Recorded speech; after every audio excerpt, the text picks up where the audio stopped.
va peut-être un peu développer le sujet. On a dit se limiter dans les plaisirs. Alors, ce qu'il faut savoir. Ce que dit non limité, ça veut dire, premièrement, on parle de ce qui est interdit. Ce qui est interdit est interdit.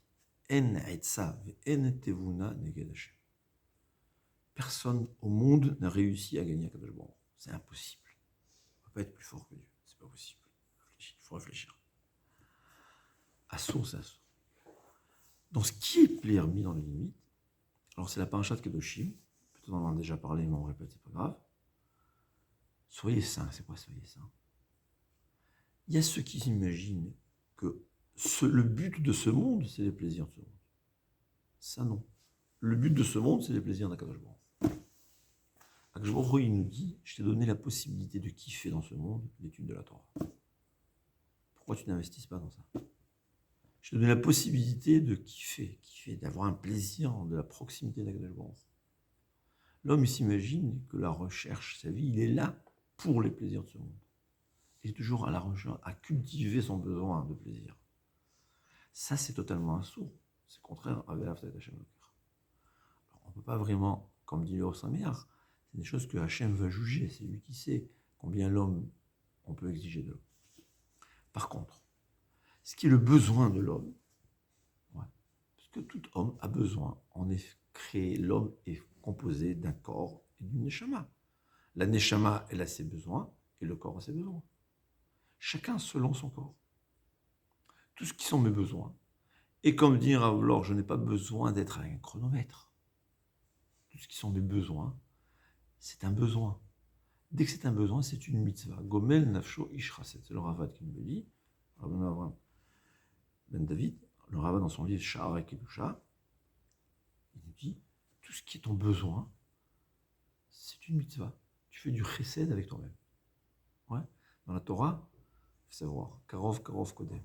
Il y a une mitzvah de faire du chesed aux autres, mais plus la personne est proche, plus l'obligation de faire du chesed est grande. Ouais. Qu'est-ce qui est plus? De faire chesed, c'est quoi chesed, bienfaisant? Aider son frère ou aider son cousin, c'est une plus grande obligation d'aider son frère plutôt que son cousin. Il y a une plus grande obligation d'aider son voisin plutôt qu'un étranger. La règle est, plus c'est proche de toi, plus il y a une obligation. Dis le Chovot HaLevavot, l'obligation envers soi-même aussi. Tu es plus proche. Qu'est-ce qui est plus proche de moi que moi-même? Donc j'ai une obligation envers moi. De la même façon que j'ai une obligation de faire du chesed avec quelqu'un d'autre, j'ai besoin de faire du chesed avec moi. Gomel nafsho ish chesed, celui qui se donne à soi-même, il fait du chesed. Évidemment, dans ce qui est le besoin.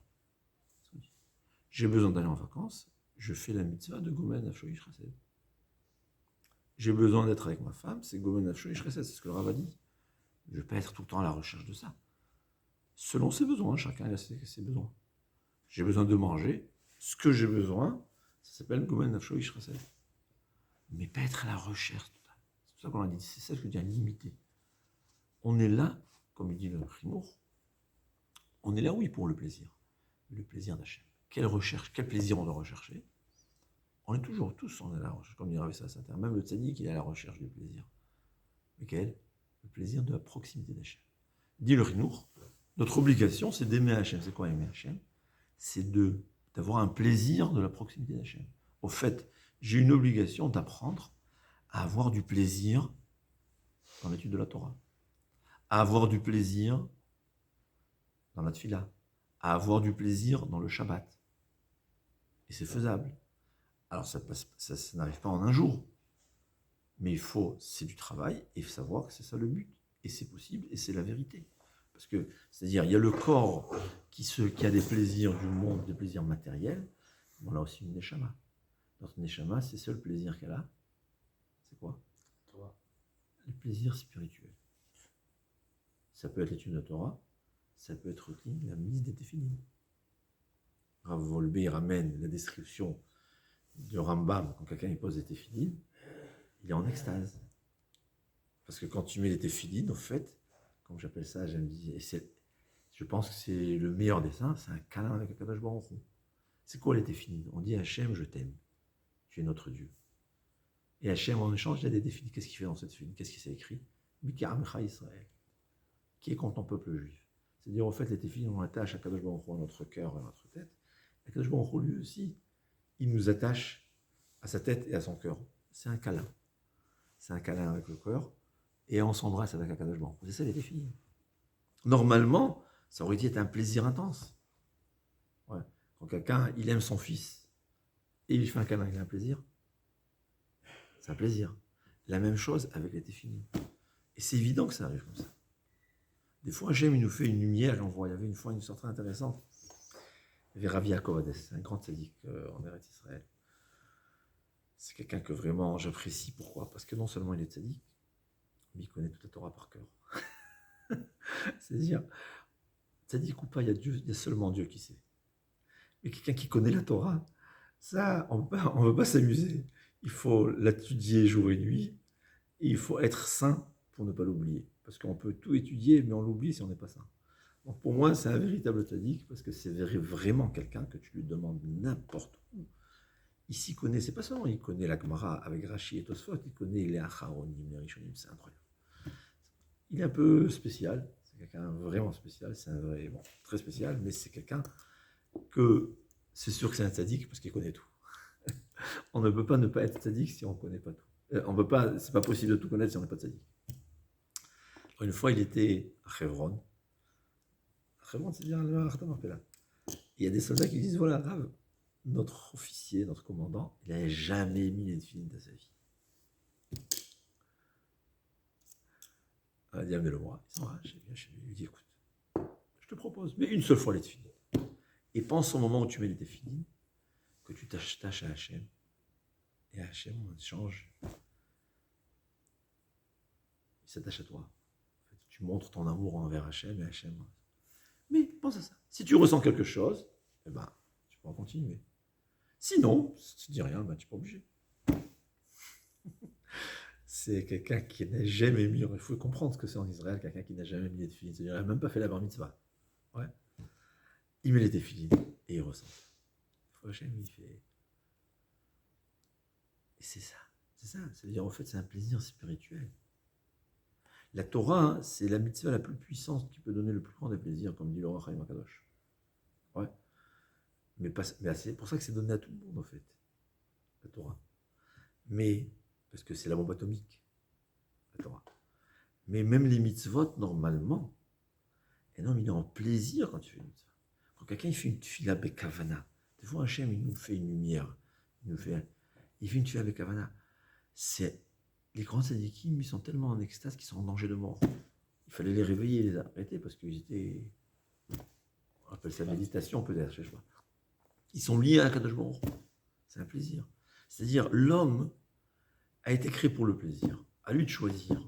Est-ce qu'il veut un plaisir spirituel sur terre? Sur terre. Et c'est un plaisir des milliards de fois plus grand qu'un plaisir matériel. Ou bien, il est là à nos plaisirs matériels. Est-ce qu'il est venu pour nourrir son corps ou il est venu pour nourrir sa neshama? La Torah, elle nous dit, tu as le droit, tu as une obligation de nourrir ton corps à hauteur de nécessité, du nécessaire, parce que si tu n'as pas de corps, si ton corps ne fonctionne pas correctement, tu ne pourras pas avoir un plaisir de ta neshama. Mais ce n'est pas le but. C'est un moyen. Le but, c'est le plaisir de la neshama. Mais quand quelqu'un, sa vie, c'est le plaisir de son corps, il s'imagine qu'en faisant une mitzvah, il y aura un service à Kadosh Baruch Hu. Et là, tu vois, à Kadosh Baruch Hu, allez, je ne t'ai pas oublié, hein, dis-moi merci. Miskin, c'est pas ça, c'est pas ça la Torah.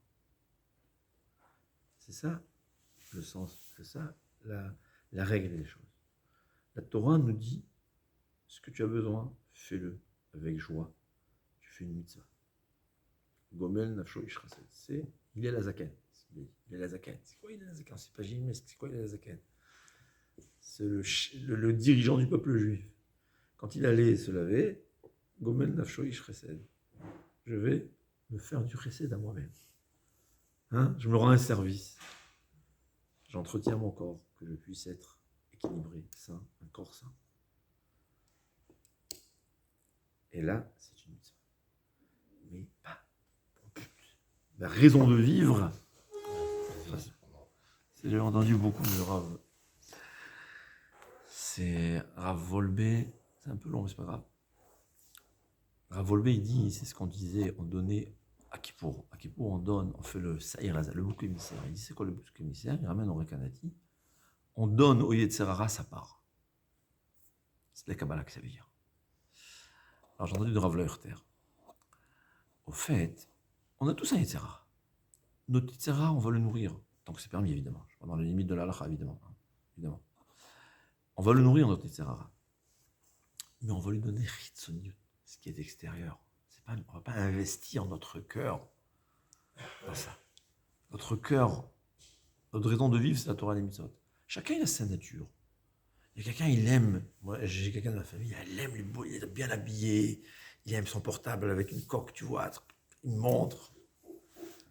Quoi? C'est ma nature. Je vais le faire, mais je ne veux pas m'investir dans ça. C'est pas ça ma vie. Je vais donner au Yetzirah, mais c'est le bouc émissaire. On va lui donner à l'extérieur des Yerushalayim. J'aime les voitures par ma nature. Alors d'accord, je ne veux pas vivre, c'est pas ma vie. Il y a une femme, elle aime se maquiller. Alors, le Rav ne dira pas, c'est assourd de ne pas se maquiller pour quelqu'un qui aime se maquiller. Mais tu n'as pas besoin d'investir ta vie dans ça, c'est pas ça ta vie.